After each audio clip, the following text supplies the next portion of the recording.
Live from our 7 Tasmania studios, your nightly news with Louise Huber begins now. And Tasmania's election race has ramped up, with both the Liberal and Labor parties officially launching their campaigns. The Prime Minister was a no-show at the Liberal launch, with the federal opposition leader slamming his absence, with only a fortnight to go until voting. Tasmania's Premier making quite the entrance. Officially launching the Liberal Party's election campaign 2 weeks before locals cast their vote, reflecting on his first year in the top spot, facing COVID-19, the biggest challenge of his 19 years in politics. Believe me, the tears that I shed in Parliament last year were not the only tears that I shed.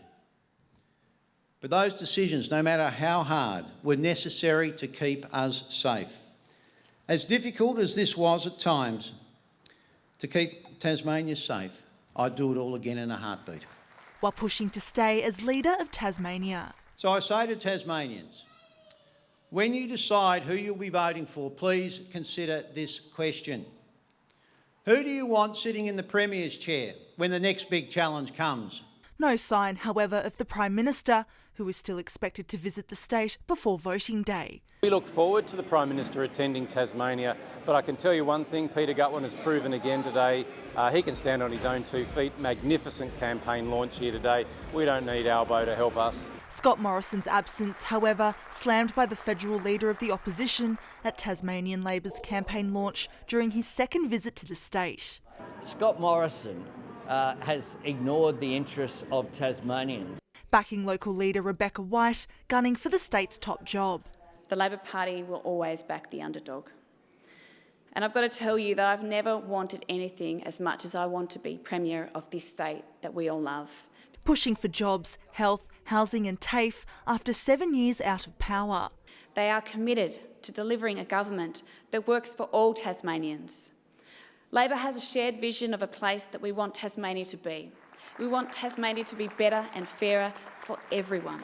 Meanwhile, the Greens are promising to protect Tasmania's waterways by moving industrial fish farms on land and establishing a $10 million coast care unit. This is something that we know Tasmanians want. We love our waterways and we want to do everything we can to support marine wildlife to be there with us into the future. While the Liberals have committed $115 million to expanding construction projects at Rokeby, South Arm and Kingston, adding extra roads to manage traffic congestion. An independent candidate, Christy Johnson, says removing pokie machines should be a priority for the major parties. To simply not ignore the harm that's been caused and to work with the community and with me to try and address the harm caused in pokie machines, to work on harm minimisation measures with a view to taking them out of pubs and clubs in our community. Ruby Kamane, 7 Tasmania News. Fire has caused $200,000 worth of damage to a home in Goodwood. Crews were called to the property on Edinburgh Crescent just after 7 o'clock last night after receiving reports of a blaze. It took firefighters around an hour and a half to bring it under control. The owner was home at the time, but no injuries were reported. The cause has been determined as accidental. A Smithton woman has suffered a head injury in a four-wheel driving incident on the West Coast. Police say a personal locator beacon was activated yesterday afternoon after the 41-year-old struck her head on a part of the cabin while negotiating difficult terrain on the Climbys track. The Westpac rescue helicopter was tasked to the area and she was airlifted to the Royal Hobart Hospital. Riders in the St Helens to Strawn dirt bike event have reached the state's west coast. Having left St Helens on Thursday, the 4-day trek took them over some of Tassie's toughest terrain. 100 riders competed in the 1,000-kilometre long event. The Supercars return to Tasmania has wrapped up after the second day of racing. The on-track action was hot and a capacity crowd of rev heads made their way to Symmons Plains to see it. Almost 10,000 punters rolled into Symmons Plains for day 2 of the Supercars' return to Tasmania. Many had waited 2 years to see them. We was coming up here last year and we got stuffed around, so 10-year-old Conrad had his eyes on one man only. So who's your favourite driver? Mark Winterbottom. Why do you like Frosty? Because he's a good driver. Fans came dressed to impress. We actually made them up a couple of years ago and we brought them out for their second debut today. Created for a trip to Bathurst, they'd been picking up dust in the garage ever since. We're blessed with the weather. Our drivers love coming here and we're just so well supported by our Tasmanian fans. It's absolutely great.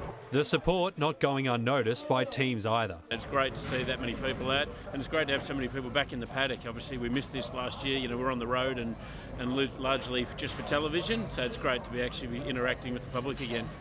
The supercars getting back on track here at Simmons isn't the end of the motorsport feast on offer in our state. From the racetrack to some of our most picturesque roads, Target Tasmania starts tomorrow with 6 days of action. Josh Duggan, 7 Tasmania News. The Launceston Horticultural Society's Autumn Show has seen growers from around the state gather in Evandale. The stars of the day were these 2 half-tonne pumpkins grown by Shane Newitt, who has previously won the prize for Australia's biggest pumpkin 3 years in a row. It's about finding a balance in your soil profile and using the natural products that are out there that are available, with calcium and your potassium, and a good organic buffer in your soil. The pumpkin seeds will now be harvested and sold. Organisers of the Australian Transplant Games have announced the event will finally go ahead in April 22. The Games, which have been pushed back twice due to the pandemic, bring together transplant recipients to compete in 16 different sports. When he was in desperate need of a lung transplant, Ken Fletcher says he didn't have long to go. Because I was in a wheelchair, on oxygen, and, you know, my life was limited. But 2 transplants have given him a new lease on life. It's such a change. Now I can play golf, I can bike ride, I walk, I swim. He'll be competing at the Australian Transplant Games when they're held in Launceston from April 19 next year. Organisers are hoping around 500 transplant recipients will attend, competing in 16 sports. It'll be the first time we've come to the beautiful state of Tasmania. We've been looking forward to bringing the Australian Transplant Games here for a couple of years now, but the coronavirus pandemic has got in the way. They're now confident it can go ahead. The Games really have 2 purposes. One, to thank the donors and the people who made it possible, but also to stay extremely fit and well around their transplanted organ. Michelle Polley's son, Aaron, signed up as a donor after a family conversation. Out of the 4 of us, Aaron was the only one as an 18-year-old that went and signed up. Didn't say anything. Just did it because he said he would.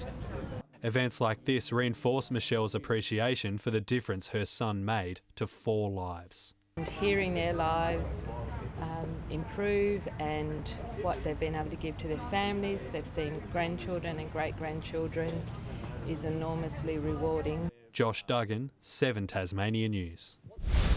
A crowd of more than 3,000 people welcomed the A-League back to Tasmania in Launceston last night, with Western United hosting competition pace setters the Central Coast Mariners. United causing an upset with a Connor Payne goal giving them a 1-0 win, boosting their final chances. A red-letter night in Launceston, with the A-League returning for the first time in 8 years. The adopted home side making a positive start in the 4th minute. Connor Payne, fed and all the way through. Payne, outside of the boot, and Western United into the lead. That lead nearly doubled in the 34th minute. Mark Birighitti coming to the Mariners' rescue. Central Coast also troubling United's defence. Bowman, what a ball from Yanotta. Bowman! And that was almost out of nothing. Central Coast chances seemingly suffered a blow when Ruan Toniek was sent off for a second bookable offence. It was recalled after the video referee ruled an earlier offside should have been paid first. United eventually holding on to take the 3 points, also winning a few new fans. At Kingston, a Tasmanian derby kicked off the NBL 1 season. In the women's, Launceston broke the game open with a 54-point first half to lead by 28 at half-time. Hobart fighting back to within 14 early in the final quarter. The deficit too big, however, the Tornadoes powering home by 30 points. Keely Froling having a huge night, scoring a whopping 42 points for the winners. In the men's, it was a seesawing contest between the Chargers and Northwest. Hobart led early, however the visitors dominated the second term to lead at the main change. The Chargers fought back in the second half, however they would fall short in the end, Northwest holding on to win. John Hunt, 7 Tasmanian News. Good evening. Launceston reached a high of 20 today, 17 across Burnie and Hobart, and Devonport 19. 22 was the state's top at St Helens, 17 across Lowhead and Grove, and 14 at Strawn. On the close-up, cloudy conditions in the west and south with clear skies over the northeast. Further out, mostly low-level cloud is seen passing over southern South Australia and Victoria. Tomorrow shows a high sitting over Australia while a large cold front moves towards Tasmania. Northwesterly winds tomorrow 20 to 30 knots, swells up to 5 metres in the west and south and below 1 metre in the north. A gale warning is current for southwestern coastal waters from southeast Cape to Low Rocky Point, and a strong wind warning for all remaining coastal waters and for the southwest lakes.